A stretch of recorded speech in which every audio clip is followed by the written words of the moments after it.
Voici à quoi ressemble Top Gun en version française. Rafale standard 375, bras 2, 14 partout. Reçu. Le porte-avions Charles de Gaulle est ce jour-là en opération en mer Méditerranée.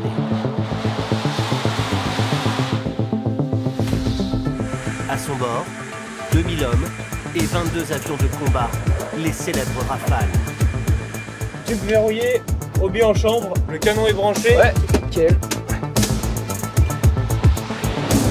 En France, seule une quarantaine de pilotes sont capables de décoller depuis cette piste d'à peine 200 mètres. Rappel de 10 000, pas de décès. Et surtout, d'y atterrir. La manœuvre ultime pour un pilote de chasse. Avant d'intégrer cet escadron d'élite, il faut au minimum 5 années d'entraînement. Et encore pour les plus doués d'entre eux, comme Antoine, 29 ans, arrivé sur le bâtiment il y a 4 mois. Ça va? Ah, nickel. On refait le tour vite fait.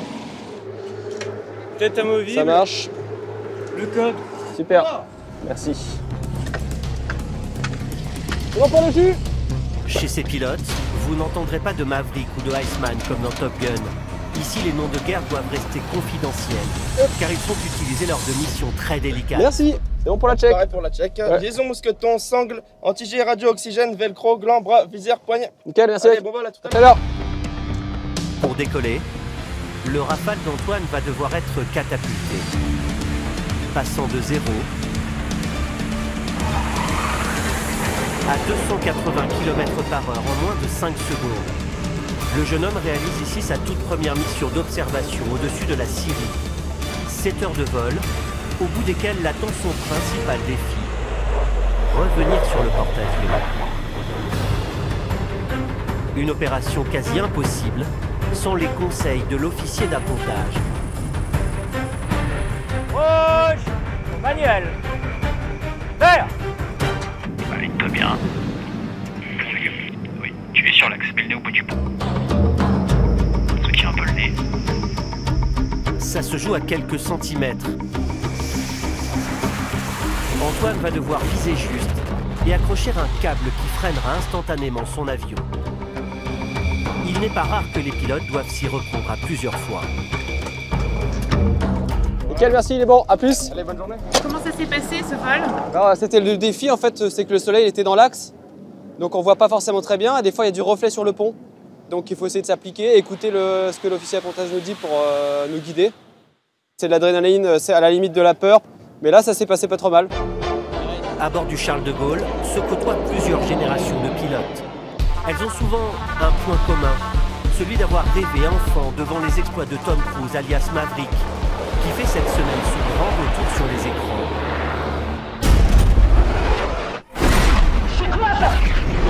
Mesdames et messieurs, c'est votre commandant de bord. Et c'est reparti. On y va dans 3, 2, 1. Dans cette suite du film mythique, Tom Cruise revient au sein de la plus prestigieuse école de pilotes des États-Unis. On est les meilleurs pilotes au monde. Qui pourrait bien être notre instructeur? Capitaine de vaisseau, Pete Maverick Mitchell. Je vais être franc, vous n'étiez pas mon premier choix. Vous êtes ici à la demande de l'amiral Kazansky, alias Iceman. Il semble croire que vous pourrez encore servir la Navy. En quoi, je ne sais pas. Sauf votre respect, monsieur, je ne suis pas instructeur. Je voudrais pas que vous vous fassiez trop d'illusions. Si aucun Français n'a jamais intégré cette école Top Gun qui existe réellement, Remets les gars. ils sont quelques dizaines chaque année à aller gagner leur galon outre-Atlantique sur une autre base mythique, celle de Meridian dans l'état du Mississippi. La première étape vers le statut de pilote d'élite.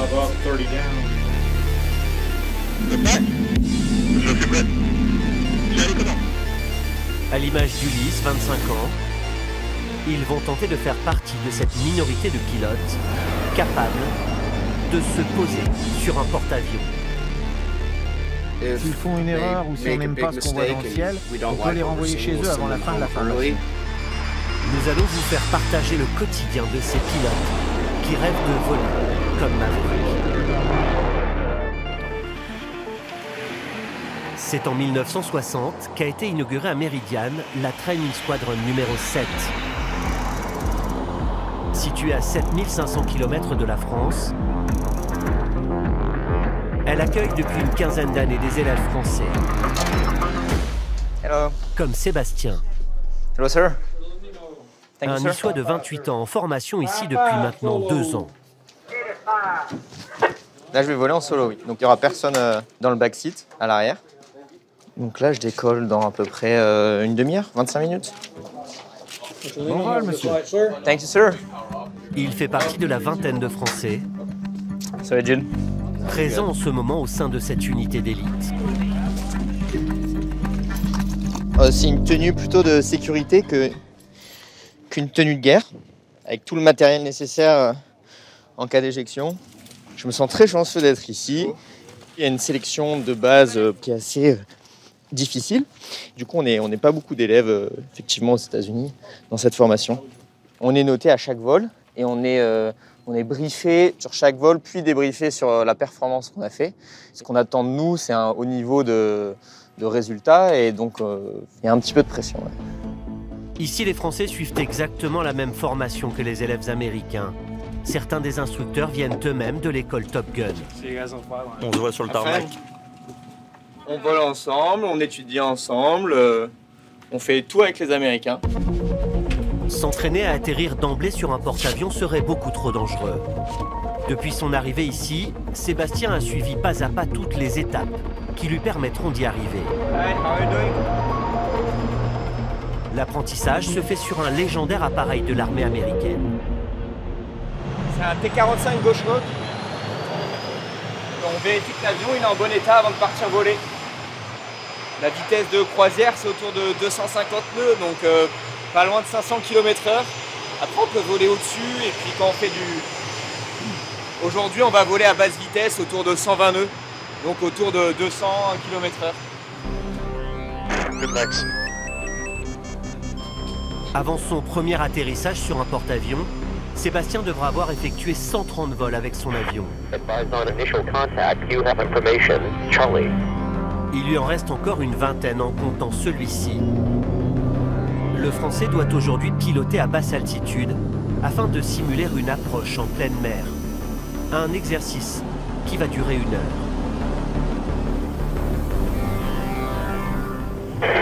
APK ground rail 172, taxi with Charlie, Golf 6, depart re-enter. Dans quelques semaines, Sébastien espère prendre la direction de San Diego, le berceau de Top Gun, afin d'effectuer son examen final, cette fois sur un porte-avions. Il devra faire honneur à la réputation des pilotes français, considérés comme faisant partie des meilleurs au monde. Repos, asseyez-vous. Ici, les seuls instructeurs étrangers sont d'ailleurs 2 Français, dont le capitaine de corvette Romain. J'avais 6 personnes devant moi la dernière fois quand je me suis exprimé sur le niveau moyen, le niveau d'excellence que je voulais qu'on atteigne. Voilà, j'espère que vous êtes parlé entre vous. Okay. Niveau d'investissement, toujours plus important, le plus que vous pouvez. Et si vous avez un petit manque de motivation, comptez sur nous pour vous en redonner le cas échéant. Reçu. Parmi les toutes dernières recrues... du coup, tu as un simu à quelle heure là? J'ai un simulateur à 10h30. 10h30, c'est quoi? Ulysse, 25 ans, est arrivé il y a 5 mois. L'avant-dernier? Okay. Tu nous fais ça bien? Ok. Allez, bon simu. Romain l'accompagnera demain pour son tout premier vol en duo. Pour l'instant, le jeune Grenoblois multiplie les passages au simulateur. Il y en a 60 au programme dans la formation. Là, je suis en train de réviser les procédures que je risque sûrement de faire à l'issue de mon simulateur.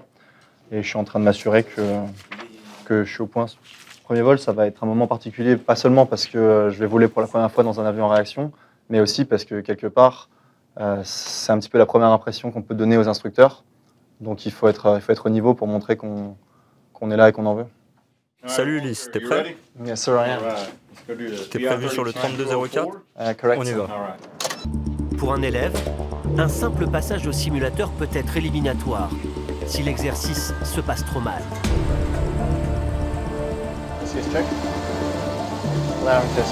Et justement aujourd'hui, cet instructeur américain n'a pas l'intention de ménager le jeune Français.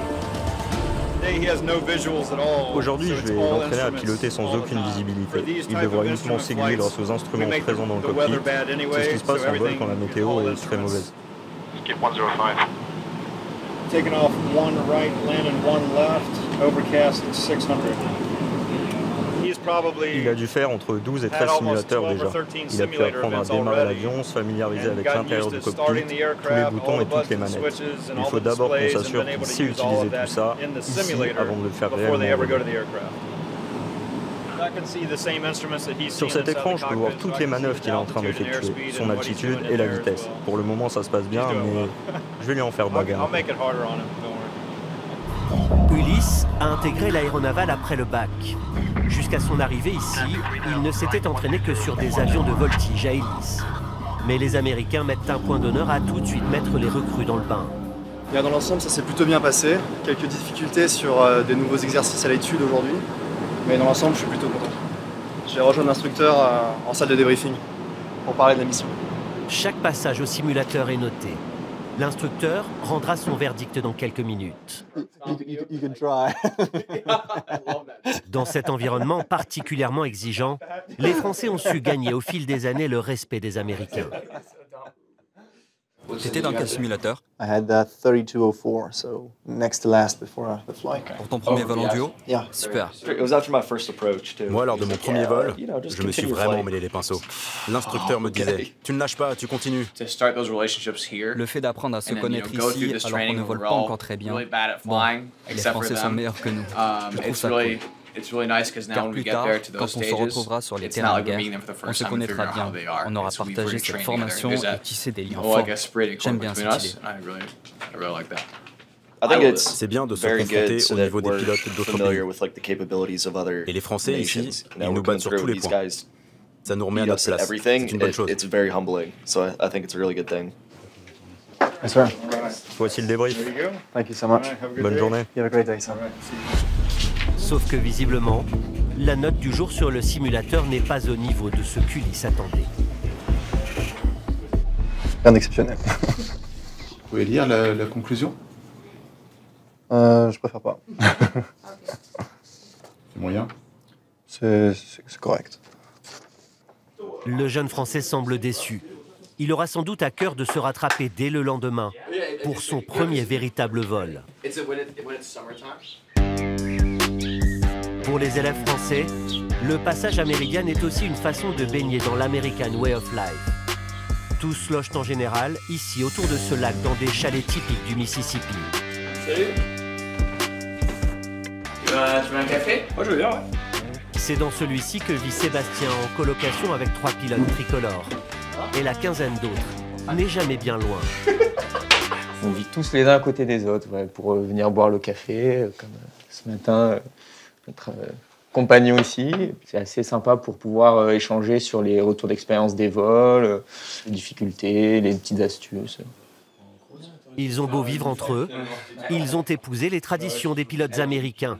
Par exemple, se laisser pousser la moustache comme dans Top Gun à l'approche de leur examen final. Du coup, là, on est sur la terrasse de l'étage supérieur. Il y a une maison qui est vraiment juste 2 blocs par ici, une qui est en face un peu par là-bas. C'est une vue plutôt sympa. Disons que pour le Mississippi où il n'y a pas grand-chose, on est plutôt chanceux d'être au bord de ce petit lac. Sébastien s'est également fait plaisir en s'offrant une authentique Ford Mustang.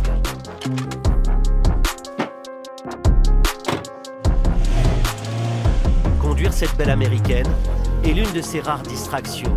Car le jeune homme reste sans cesse focalisé sur son objectif. Il y a vraiment très peu de pilotes qui peuvent avoir accès à la chasse dans l'aéronavale. Les Français, on a une bonne réputation ici dans le training. On essaie de maintenir un haut niveau et d'être compétitif avec les Américains. Et c'est vraiment une chance qu'on a d'être ici, quoi. Good morning. Have a good day. Sur les 200 pilotes que compte la base, une dizaine comme Sébastien sont quasiment prêts à passer l'examen final. Leurs tout derniers tests vont avoir lieu. au cours des prochains jours.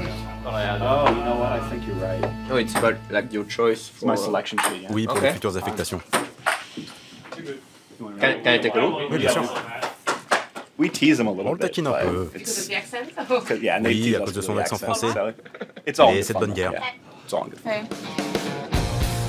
L'objectif de Sébastien, avoir un jour sa photo sur ce mur de la gloire. Toutes les promotions qui reçoivent leurs ailes qui sont macaronnées, elles ont leurs photos.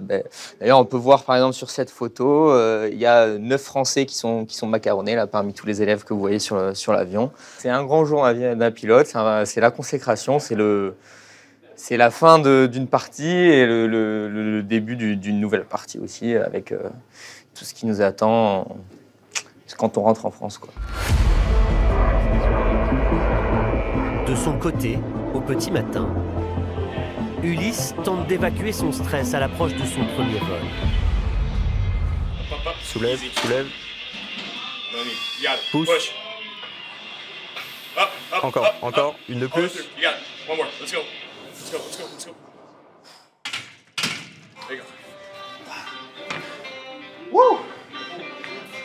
T'as assuré. Thanks, man. La préparation physique est primordiale chez ces pilotes. Dans leur cockpit, ils doivent supporter des accélérations qui leur font peser jusqu'à 9 fois leur poids. Je ne demande pas forcément d'être des athlètes, mais c'est important de garder une forme physique, un minimum de niveau physique. Ça peut être assez intense et exigeant en vol.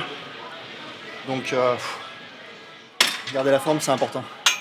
Faire du sport, je pense que ça m'aide à décompresser, ça m'aide à me reconcentrer, ça m'aide à mieux dormir probablement pour être au maximum de la préparation.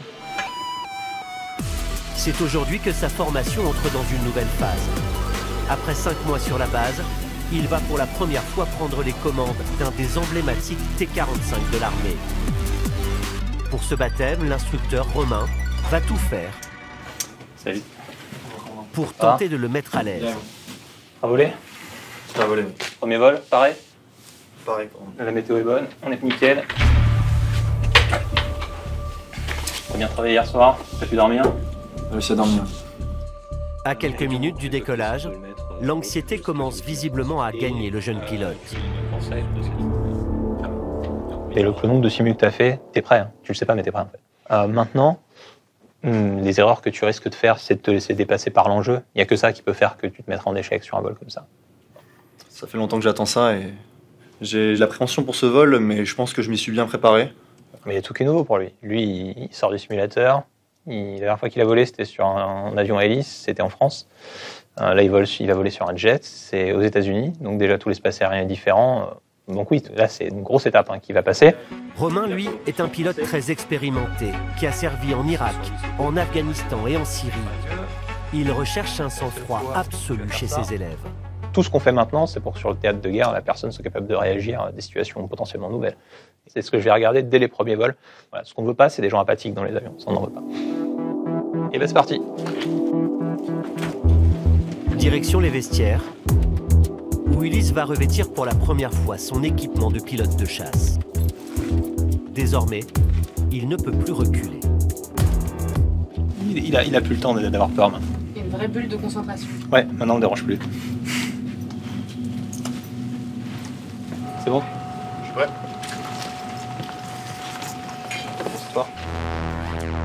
Pour ce baptême, Romain, l'instructeur, va se placer à l'avant de l'avion. C'est lui qui aura les commandes lors du décollage et de l'atterrissage. Temperature 1 tree, 2.4.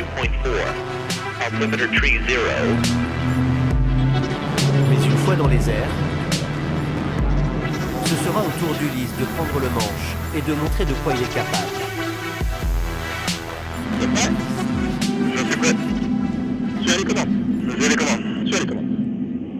C'est plus sympa que le simule, hein? Le jeune homme va d'abord devoir réaliser la figure de voltige de son choix. 3 minutes pour faire à peu près ce que tu veux, je peux faire un peu d'eau. Ouais.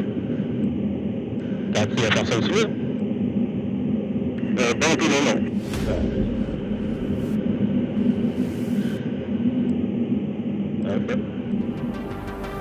Première figure réussie, mais pour la suite du vol, l'instructeur lui réserve un tout autre défi. Voler sans aucune visibilité sous cette cape opaque. Ulysse ne peut se fier qu'à ses instruments. Descends pas. Ne descends pas. Pousse. Le commandant Romain peut reprendre la main à tout moment, car ce genre d'exercice avec des débutants peut être dangereux. La moindre erreur, et c'est l'accident.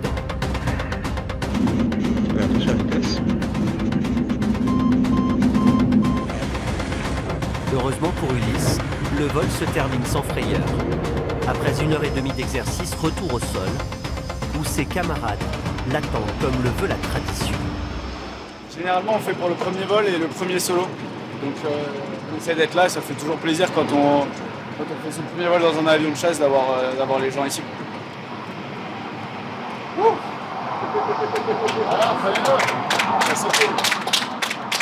C'est plaisir, merci les gars. Même s'il lui reste beaucoup de chemin, le jeune homme vient de franchir une étape décisive. Alors, premier vol? Bah, ça a bien débuté, puis j'ai eu quelques coups de chaud sur la fin, mais bon, c'est normal, c'est comme ça qu'on apprend. C'est fait, plus qu'à faire prochain. C'est ça. Et encore 100 vols à peu près. Une centaine. Ce sera bien. 100 vols et au moins une vingtaine en duo avant de pouvoir prendre seul les commandes d'un appareil.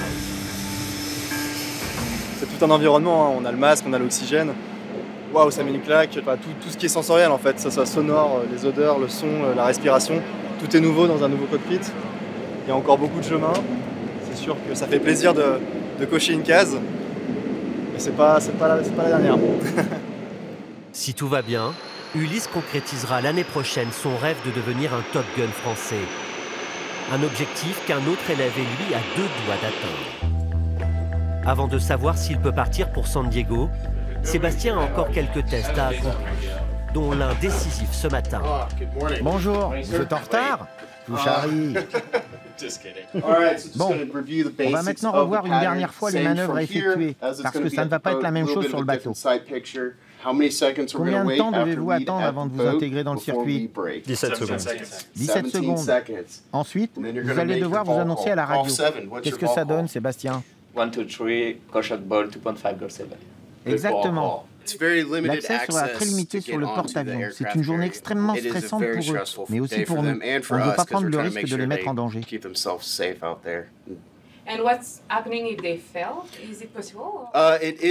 Certains peuvent être recalés s'ils n'arrivent pas à ponter ou s'ils font une grosse erreur. Si on n'aime pas ce qu'on voit ce jour-là, on peut les renvoyer directement chez eux. Parfois, ils ont le droit à une seconde chance. Parfois, non. Ça dépend de l'erreur qu'ils font. On a du stress, on joue gros, mais on a été bien préparé, donc on devrait être prêt. On est sur vraiment les tout derniers vols avant de partir au bateau, donc la pression monte au fur et à mesure. Allez, c'est bon pour moi les gars, bon courage. La théorie est au point. Reste un dernier exercice pratique. Les pilotes vont simuler un atterrissage sur une piste très courte. Ils vont à peine toucher, le tout étant d'arriver exactement dans la bonne position. Comme s'ils attrapaient le câble d'un porte-avions. Chacun aura droit à 6 passages devant les instructeurs. Bye plat en phase finale.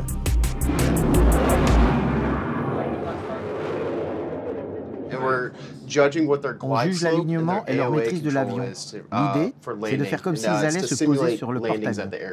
Le niveau doit être très haut. S'ils ne réussissent pas leur atterrissage ici, on ne les emmène pas à la qualification sur le porte-avions. Car sur le bateau, c'est très dangereux. Pour observer les passages de Sébastien, l'instructeur français, Romain, a fait le déplacement. Bientôt son tour. C'est pas un exercice facile. On a beau être très expérimenté sur ce sujet-là, on a toujours des difficultés dans cet exercice. 1, 2, 4, go shot ball, 1.6, go 7 final. Roger, ball final. Un peu trop de moteur, un tout petit peu haut ensuite, et c'est pas mal du tout. C'est sa meilleure passe, il cartonne aujourd'hui. C'est vraiment une bonne performance. It's good? It's a good one? Yeah, that was a better pass. I can say that. He told that. Our grading system Dans notre jargon, quand on ne donne pas de note, c'est que c'est nul. Quand on dit que c'est juste, c'est que la passe est correcte. Et quand on dit que c'est OK, ça veut dire que c'est la meilleure passe. Top Gun, c'est le début. Ils sont prêts pour les premières minutes du film, en tout cas. Sébastien se rapproche un peu plus du statut de pilote d'élite.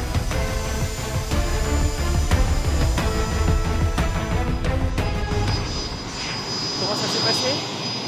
Ça s'est bien passé. Je sens qu'encore les vols ne sont pas de trop. Avec ses approches, le jeune Français aurait en tout cas atterri sans encombre aujourd'hui sur un porte-avions. La première était bien? Ouais. Les autres, Bon, je pense que la pression va monter quand on va décoller et qu'on va voler au-dessus de l'eau pour aller sur le bateau. Petit coup de pression, ouais. Grâce à sa performance, Sébastien obtient à coup sûr son billet pour San Diego. Avant le départ, il a réuni tous ses camarades de promotion chez lui. Ok. Qui a faim? Oh là. Calmez-vous les steaks, calmez-vous. Après des mois passés ensemble, ils vont bientôt devoir adopter un call sign pour partir en mission. Ces fameux noms de guerre, très confidentiels, ne sont pas toujours choisis pour des raisons très flatteuses. C'est quoi déjà toi Hein? Par exemple, notre copain ici, son call sign, c'est parce qu'il a du mal à finir les fins de mois. Il est obligé de demander un petit rallonge au copain.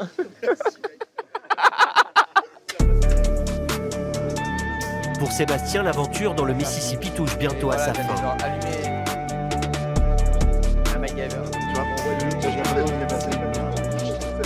Pour d'autres comme Ulysse, elle ne fait que commencer.